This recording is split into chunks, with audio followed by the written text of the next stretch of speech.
Como siempre, un gusto saludarles. Mi nombre es Ángela Gómez y estas son las noticias de Directo América. Comenzamos. Mientras María Corina Machado le regalaba el Nobel de la Paz a Donald Trump en Washington, otras conversaciones tenían lugar en Caracas este jueves entre el director de la CIA, John Ratcliffe, y la presidenta encargada de Venezuela, Delcy Rodríguez, quien no descartó un desplazamiento a Washington.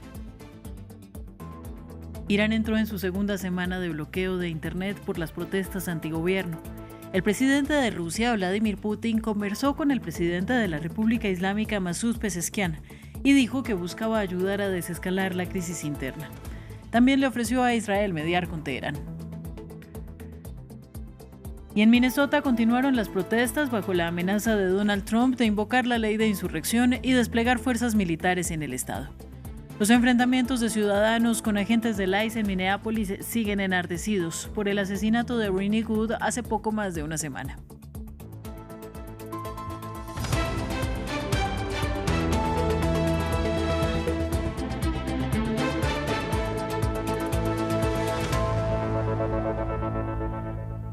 El director de la CIA, John Ratcliffe, se reunió en Caracas con la presidenta encargada de Venezuela, Delcy Rodríguez.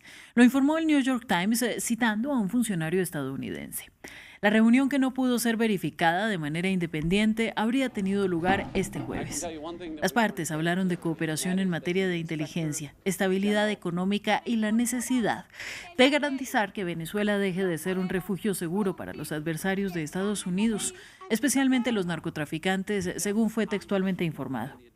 The New York Times también resaltó que Rodríguez previamente participó en negociaciones con el enviado especial estadounidense Richard Grenell para lograr un acuerdo que permitiera que el expresidente Maduro, ahora depuesto, renunciara voluntariamente al poder. Y mientras que esas conversaciones tenían lugar, en Washington, la ganadora del Premio Nobel de la Paz, María Corina Machado, se reunía con Donald Trump y hacía todo lo posible para ganarse el favor del presidente estadounidense, regalándole el galardón. Pero hasta la fecha, la líder opositora no ha conseguido el respaldo de Trump para tomar las riendas de Venezuela tras la captura de Nicolás Maduro durante una incursión en Caracas. Veamos. Una reunión discreta para la ganadora del Premio Nobel de la Paz. María Corina Machado almorzó en la Casa Blanca con Donald Trump, lejos de las cámaras. Trump, que no ha ocultado su deseo de ganar un premio Nobel, no respaldó a Machado para que se hiciera con el poder en Venezuela después de que Estados Unidos capturara a Nicolás Maduro. Ahora, la líder de la oposición venezolana parece estar haciendo todo lo posible para ganarse el favor del presidente estadounidense. Le entregué al presidente de los Estados Unidos la medalla del Premio Nobel de la Paz como reconocimiento a su compromiso único con nuestra libertad. Por el momento, la Casa Blanca parece seguir prefiriendo a la actual presidenta encargada, Delcy Rodríguez. La administración ha estado en constante comunicación con la señora Rodríguez y otros miembros del gobierno interino de Venezuela. Han sido extremadamente cooperativos. Hasta ahora han cumplido todas las exigencias y peticiones de Estados Unidos y del presidente. Por lo tanto, al presidente le gusta lo que ve y espera que esa cooperación continúe. Según un funcionario estadounidense, Washington ha vendido petróleo venezolano por valor de $500 millones como parte de un acuerdo bajo el liderazgo de Rodríguez. Caracas parece estar cediendo a las exigencias de Washington, incluida la liberación de decenas de presos políticos en los últimos días, una petición que Estados Unidos llevaba mucho tiempo exigiendo. Rodríguez insistió en que quería preservar la paz, pero que su país no debía temer a la diplomacia. Y hoy podemos decir que tenemos como objetivo, en juramento al presidente y a la primera dama, la preservación del poder nacional. La preservación del poder nacional venezolano. Que nadie se equivoque. Rodríguez, la ex vicepresidenta de Maduro, también ha prometido una reforma del sector petrolero del país. Mientras tanto, Estados Unidos sigue adelante con sus esfuerzos por controlar el petróleo de Venezuela. El jueves confiscó un sexto petrolero en el Mar Caribe. Cambio de tema, Irán entró en su segunda semana de bloqueo de Internet, en medio de las protestas antigobierno que estallaron el 28 de diciembre. El presidente ruso Vladimir Putin conversó por teléfono con Masoud Pezeshkian y le ofreció sus esfuerzos para desescalar la situación interna. Pero también conversó con el primer ministro israelí y le ofreció hacer de mediador con Teherán. El actual movimiento de protesta en Irán llega años después de un gran levantamiento en defensa de los derechos de las mujeres tras la muerte de Mahsa Amini bajo custodia policial. El lema Mujeres, Vida, Libertad era su grito de lucha que hoy resuena de nuevo. Un país en llamas, en medio de algunas de las mayores protestas vistas desde 2009. Esta joven iraní quema una foto del Ayatollah Ali Khamenei, líder supremo del país, y se suma a una larga tradición de mujeres que se enfrentan al gobierno iraní. Apenas unas semanas después de la Revolución Islámica de 1979, cuando las mujeres iraníes oyeron hablar de la obligatoriedad del hijab, a pesar de la promesa del régimen de proteger sus libertades, decenas de miles salieron a las calles, pero 4 años después, el velo se convirtió en ley. Y a pesar de conservar el acceso a la educación, los derechos de las mujeres se vieron cada vez más mermados. Desde 1979, las mujeres han estado en el centro de los movimientos de protesta contra el gobierno de los ayatolás. Desde el movimiento verde de 2009 hasta 2022, cuando los derechos de las mujeres se convirtieron en una bandera, después de que Mahsa Amini, una mujer kurda de 22 años, fuera detenida por llevar incorrectamente el velo y posteriormente falleciera bajo custodia. El lema Mujeres, Vida y Libertad resonó en todo el mundo. 550 personas murieron en la represión y 20.000 fueron detenidas. Esas protestas no provocaron un cambio de gobierno ni reformas, pero fomentaron una cultura en la que las mujeres reclamaban nuevas libertades sin el beneplácito de los clérigos chiitas. Muchas jóvenes ya no comparten las ideas morales de sus padres. Las mujeres jóvenes ya no dudan en enfrentarse a sus familias a las que consideran ancladas en la tradición y la cultura islámica, al igual que ellos quieren imponerse, y actúan de la misma manera con la sociedad. Dicen, no quiero hacer eso, no quiero ser así. Ahora, en la ola de protestas de 2026, las mujeres siguen portando pancartas reclamando sus derechos contra el Ejecutivo de Teherán y el sistema de gobierno islámico. Vamos a Estados Unidos, donde el presidente Donald Trump amenaza con invocar la ley de insurrección para sofocar las protestas en la ciudad mayoritariamente demócrata de Minneapolis, en el estado de Minnesota. La ley permite el uso del ejército estadounidense en territorio nacional. Y su amenaza ha agravado las tensiones en terreno, donde un agente del ICE mató a una mujer la semana pasada y un agente federal disparó e hirió a un hombre el miércoles. Aquí están los detalles. Las tensiones en Minneapolis han alcanzado su punto álgido. La Casa Blanca afirma que los 3.000 agentes del ICE que han llegado a la ciudad están allí para tomar medidas enérgicas contra lo que consideran como inmigración ilegal, pero los funcionarios locales y estatales dicen que el verdadero propósito es sembrar el miedo. Agentes del ICE, armados, enmascarados y sin la formación adecuada, van puerta por puerta ordenando a la gente que les señale dónde viven sus vecinos de color. Detienen a personas indiscriminadamente, incluidos ciudadanos estadounidenses, y les exigen que muestren sus documentos.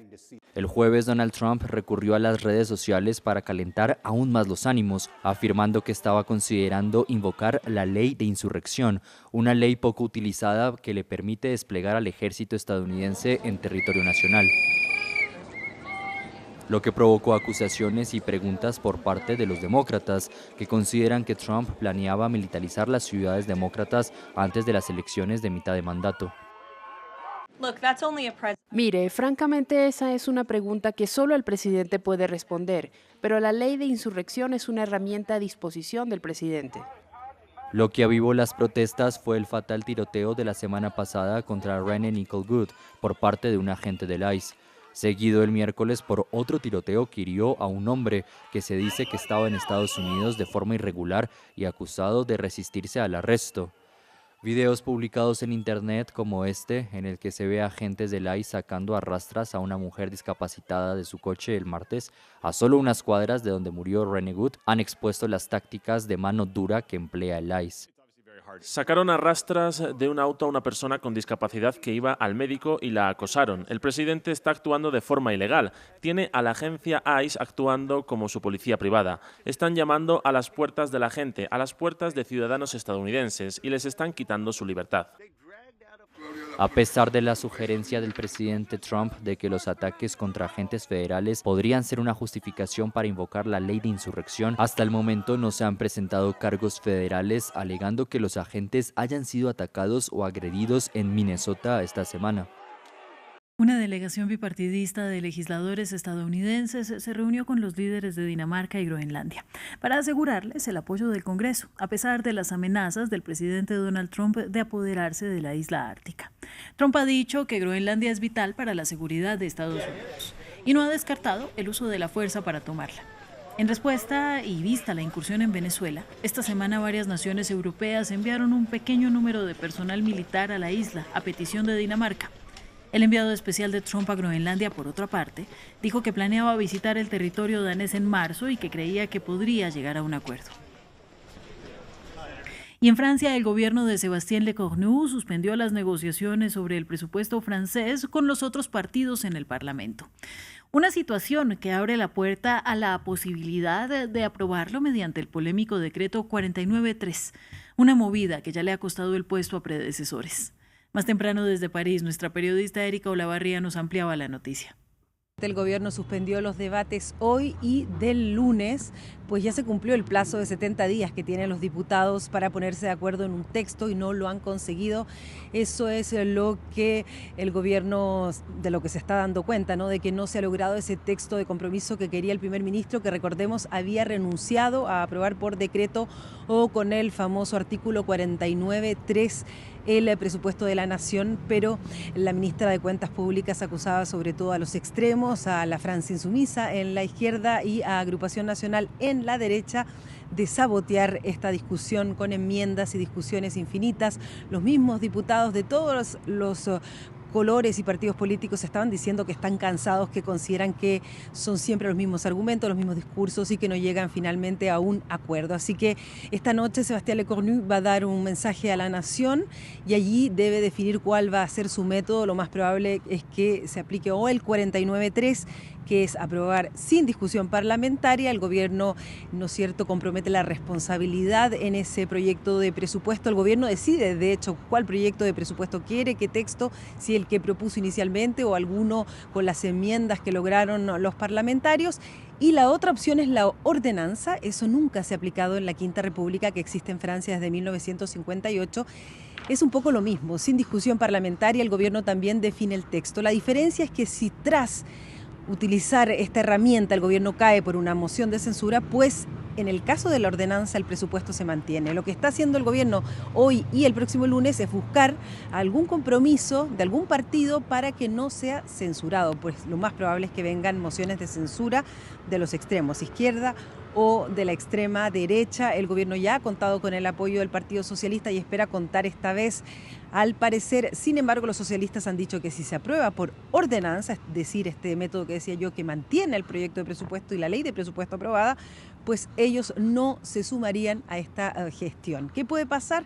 No sabemos, pero recordemos que esta semana Sébastien Lecornu superó 2 mociones de censura ya por el proyecto de acuerdo de libre comercio con el Mercosur, que recordemos va a ser mañana probablemente firmado definitivamente después de 25 años, pues en ese momento él había pedido al Ministerio del Interior analizar la posibilidad de organizar elecciones legislativas anticipadas coincidiendo con las municipales de marzo. Así que vamos a ver qué pasa si Sébastien Lecornu cae después de aprobar de esta manera el presupuesto. El cantante español Julio Iglesias negó haber abusado de 2 exempleadas domésticas tras la publicación de una investigación periodística y una denuncia penal en su contra. En redes sociales, el artista calificó el tema de falso. Con profundo pesar respondo a las acusaciones realizadas por 2 personas que anteriormente trabajaron en mi casa.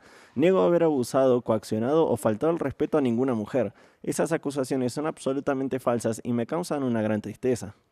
Y los surcoreanos se mostraron divididos después de que un tribunal condenara al expresidente Yoon Suk-yeol a 5 años de prisión por su intento fallido de imponer la ley marcial en diciembre de 2024. Una sentencia para algunos demasiado leve. El Tribunal del Distrito Central de Seúl declaró a Yoon culpable de movilizar al Servicio de Seguridad Presidencial para impedir que los investigadores ejecutaran una orden de arresto en su residencia. Este fallo constituye el primer veredicto en una serie de casos contra el exmandatario. En general, cuando veo las acciones del presidente Yoon, sinceramente creo que la sentencia fue demasiado indulgente. Cuando la gente común ve esto, se pregunta cómo podría siquiera hablar de una insurrección en un sistema presidencial. Estuvo mal desde el principio y la orden de arresto fue errónea. Si quieres detener a un presidente, debes seguir procedimientos legales, pero esos procedimientos legales no se siguieron y todo cayó en manos de una pequeña camarilla. Esto será recordado en la historia. Es vergonzoso. Hasta aquí el informativo. Siga en France 24 y en France24.com. Buenos días.